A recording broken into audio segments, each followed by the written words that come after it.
và chuông bụi kan missionary te om na ni ei kan ho te pa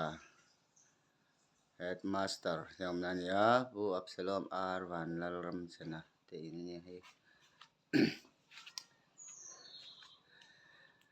quarter number 1 ani ata hen oma achunga hen kan nula sang zai thiang hruai amoni eni hnuaya speaker pu sang pu tenen tangwal chan te tenen an moni le la hi he wathuam pui thinga tam lu to in hi lang chiang theilo ni he ei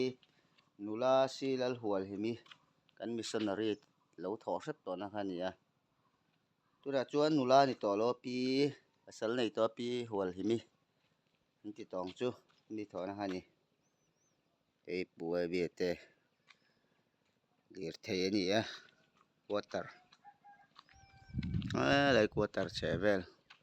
thinga tam lu to ka in hi lang hlei thei tlat la in zan hi le ti vel kan om man te ta hian